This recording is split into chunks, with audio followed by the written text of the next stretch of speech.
Welcome, college baseball fans, especially ACC fans, especially UVA fans. I'm joined by the one and only Henry Godbout. Henry, how are you doing today? I'm great, man. How are you? I'm doing very, very well.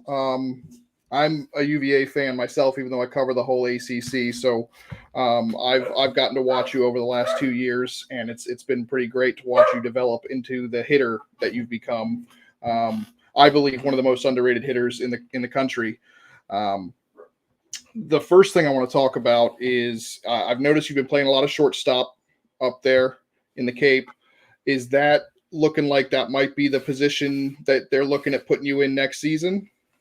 Yeah. I mean, that's the plan. I would love to play shortstop, and the coach would believe in me as a shortstop. But you got to earn it. So when we get back in the fall, I'm gonna try to earn the trust of my teammates at that position, and hopefully we'll get it done. So you're obviously, if you do get that job, you're replacing pretty much a school legend at this point in Griff O'Ferrall. I mean, he's probably the best shortstop in school history, certainly defensively. What kind of pressure comes with that as being the shortstop at UVA?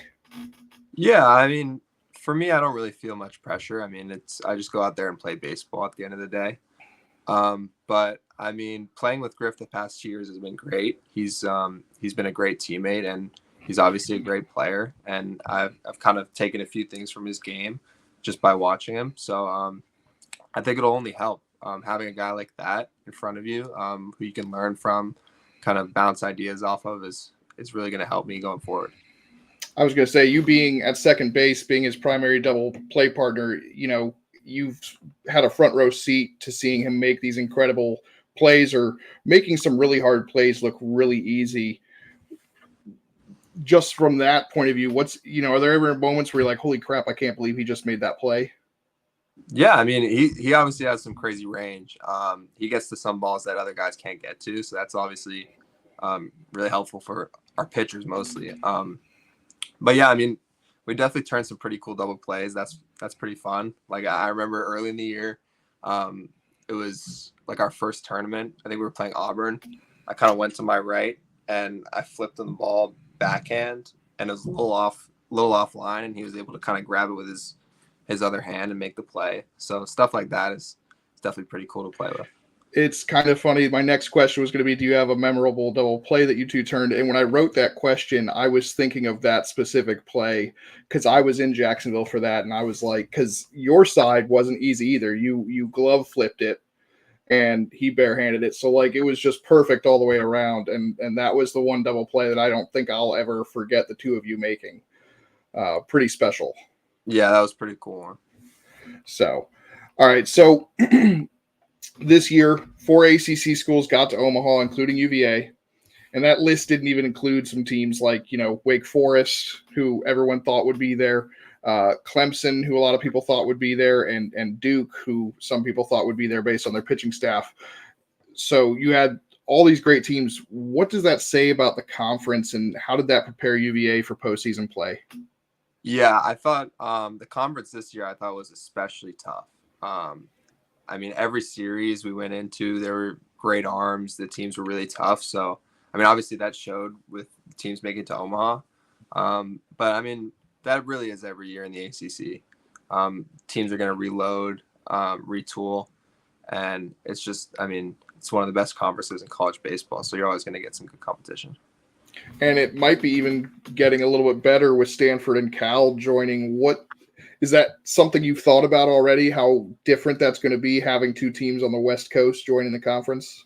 Yeah, we thought about it a little bit. I think it's going to be really cool. I'm not really sure how the travel is going to work, but I mean, I'm excited. I have some friends that I played with on Stanford who I'm excited to play against.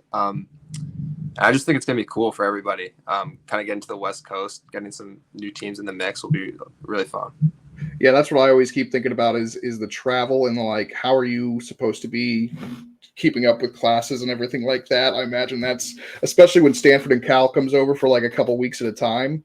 Yeah. Just sounds because those aren't easy schools either. So it's going to be really interesting to see. But I'm excited about it. I've been trying to read up on Stanford and Cal a bit since I haven't paid too much attention to them, and I'm supposed to cover the whole conference, so it's going to be interesting to see. But we just talked about it. You make it to Omaha for the second straight year. You've known nothing but making it to Omaha, but now a few weeks later, you're in the Cape. What's that transition like there? You're going from really high intensity playoff baseball to summer league. It's pretty smooth. The Cape's pretty serious. Our coach does a good job of getting us locked in and kind of just having us treat it like a real game. I mean, which it is. But it's been good. I love hitting with wood bats. So that's always fun. It kind of locks you in a little bit more. You gotta actually get it on the barrel. The metal bats are a little bit more forgiving. So yeah, I mean, it's pretty smooth transitions. Nothing crazy. What are some differences between playing in the Cape versus playing in the Northwoods League last year? I would say mostly travel. Northwoods, the travel's pretty brutal. You're going like few hours every time you have an away game, whereas in the Cape it's like 20-30 minutes. So that's pretty good. Yeah, that is pretty nice. Yeah, and the beaches up here are pretty nice. So So what's it been like with playing with different teammates so far? Because I can't remember if you have any UVA guys on your team in the Cape. Is there anyone you've specifically bonded with that you've gotten to know and really enjoy? Yeah, I mean, I've gotten to know a bunch of guys. No UVA teammates with me, which it's good and bad. I mean, I would have loved to have some of my teammates here, but I mean, I get to meet new guys. Specifically, I don't know. I've been hanging out with this kid, Macon Winslow, a little bit. He's on Duke. He's a good dude. I think he's gonna be really good for them next year.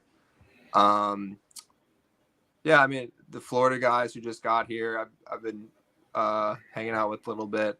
Cade Curlin and Luke Heyman. But everybody, I mean, we got a good group of guys. And that's probably one of the most fun parts is getting to bond with guys over the summer. You have built-in friends, basically. What's your favorite part about playing in the Cape? I mean, I've only really been here a week, so I'm still figuring stuff out. But I don't know. For me, it's just especially cool because I grew up going to the Cape. I grew up going to Chatham Anglers games when I was younger. So that's just kind of been a surreal thing for me, just being back here. I think that's kind of just the coolest thing is just being back here, like remembering coming here as a kid and meeting all the players and being super juiced about that. And now I'm actually one of the players, which is a pretty cool thing for me. That is pretty cool. Are you still able to like find time to go to the beach and relax a little bit and enjoy the Cape? Or I know it's only been a week, but yeah, I mean, to be fair, like I enjoy the baseball piece as much as anything. I'm enjoying it a lot. I made it to the beach a few nights ago just to kind of see what's going on. But I mean, I love the baseball piece as much as anything. I'm not really dying to go do other things, but I'm definitely going to check some other stuff out for sure. That's awesome. Yeah, I mean, that's probably part of what makes you successful is that you love the game so much. So how do you manage to recover from that long and intense spring season while playing full-time summer league? Because you guys play basically every night. Yeah. I mean, that's what it's going to be in pro ball, right? It's like 160 games or whatever it is. So, I mean, that's just the grind that it is. You kind of got to get used to that. And that's a big thing that my coaches preached to me on my exit meeting, which was, look, like you, I mean, obviously we have another year, but you need to get yourself ready for that stretch once you get into pro ball. So kind of just not taking much time off and getting up here was really important for me in my development. Awesome. Yeah. So we're going to back it up now, go back in time a little bit here. You went to the Baylor School in Tennessee. You actually played with Henry Ford during your senior year. I know he wasn't super highly recruited. I imagine you were less surprised than a lot of other people about how good he was. Yeah, I knew he was going to be great for us. I don't know how he wasn't highly recruited if that's the case. He's a big dude. He's like 6'5", like 230, and he's athletic. I mean, we spent a ton of time hitting my senior year, just in the cage, figuring stuff out together. And he knows what to do. He understands hitting at a really high level. Yeah, I mean, I wasn't surprised at all. I knew he was going to come in and make an impact for us. Yeah, I remember Oak opening weekend. I guess Zimmerman was in town, and apparently he said something to Oak like they didn't make freshmen like that when I was in school, and like, Yeah. I mean that's an all time great saying that, so that's got to be pretty special for him. But you also went to school with Nick Kurtz. I mean, that must have been pretty cool, and to watch him be so successful at Wake Forest, ideally not at UVA's expense, which doesn't seem like too much of it was, but that must have been pretty cool. Yeah, I love Nick. He's one of my best friends in high school. He's just such a good dude. So I love seeing him succeed. Obviously not when it's at our expense.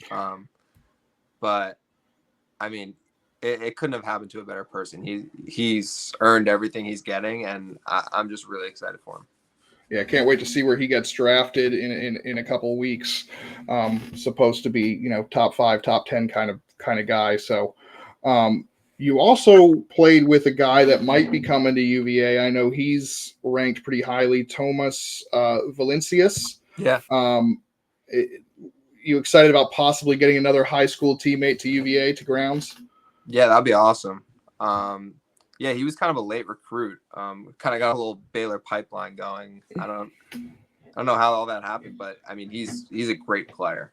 Like he can pitch really well. He's low mid 90s from the left side. Has 3 good pitches. He can hit as well.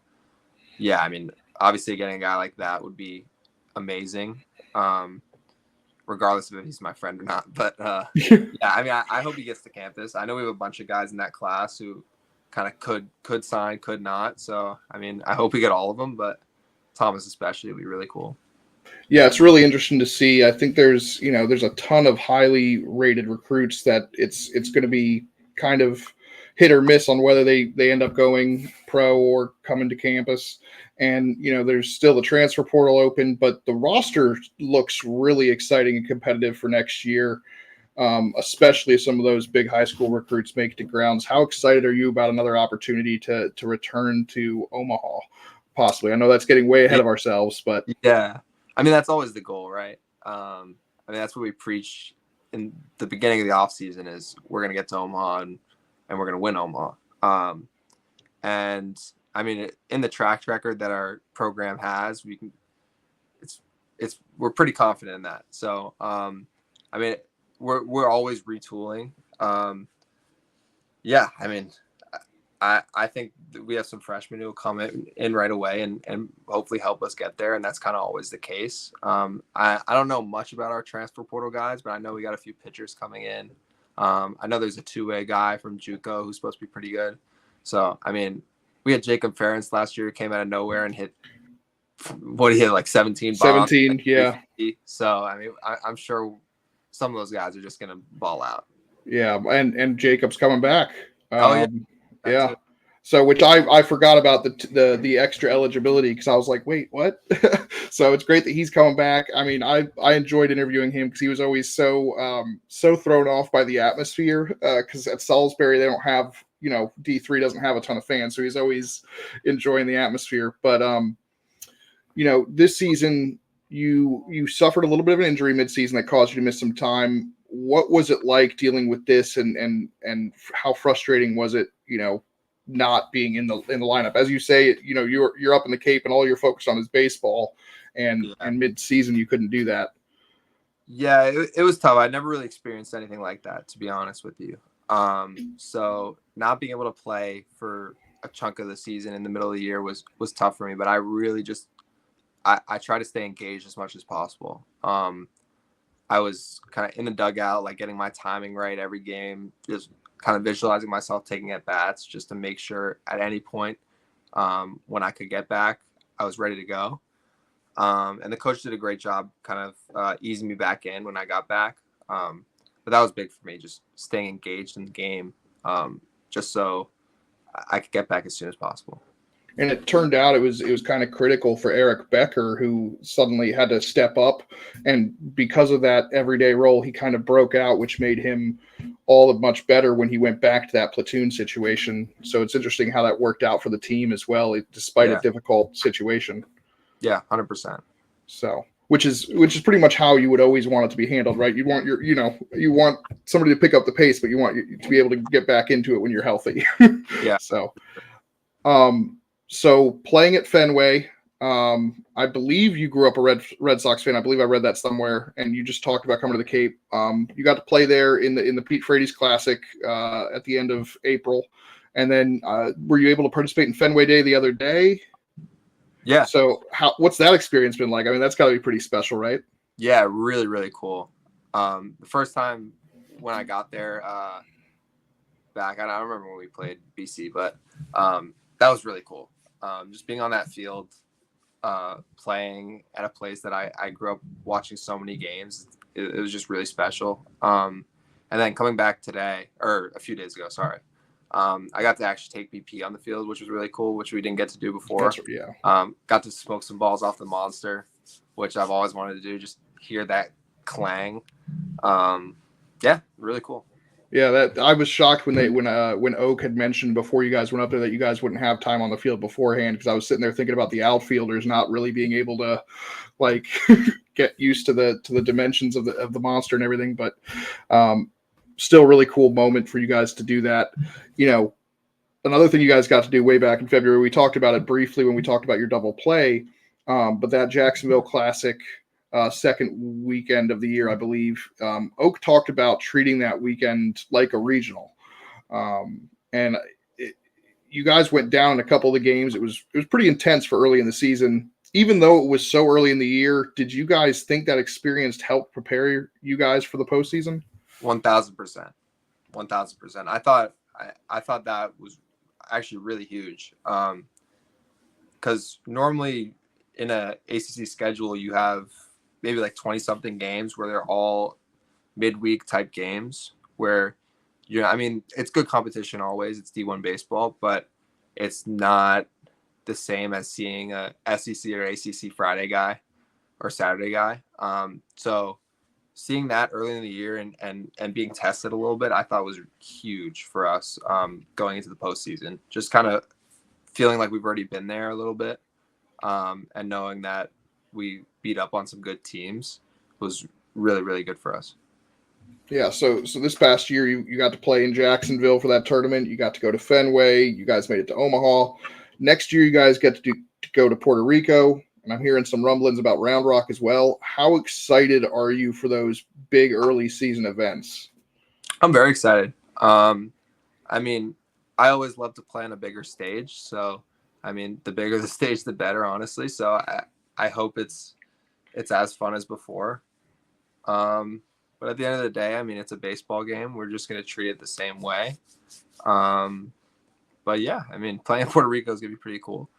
Yeah, I'm excited for it. It's always good to get those early season events in, because there's so many more kind of routine series that seem more like warm-up series. They're all hard because it's D1 baseball, but like these are the ones that people really get excited to tune into, and I'm sure the people of Puerto Rico are really excited about it. So hopefully you got and it's funny you mentioned that you love playing big stage baseball, because you had quite the regional and super regional, hitting basically the only home runs. I think Casey Salke, you might have had one, but you had some big home runs in the postseason, and it got you pretty amped up against Kansas State in particular. But what was that like, just hitting those home runs, the big home runs? Yeah, really cool.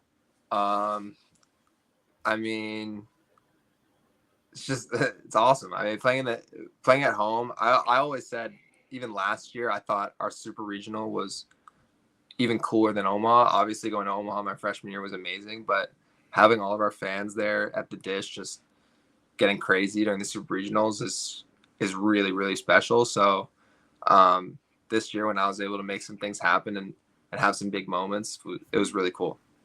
Yeah, it was about as raucous as I've ever seen it. I mean, when the ovation they gave Jay Wolflook after in the regional against Mississippi State was just unbelievable. I think that's the loudest I've ever heard them give anyone an ovation. So it's pretty special. I'm glad you've gotten to experience that. Henry, thank you so much for coming on. Yeah. I really appreciate it. We're looking forward to watching you this season. I'm watching the Cape games as well. So keep on enjoying that, and we'll see you next time. Yes, sir.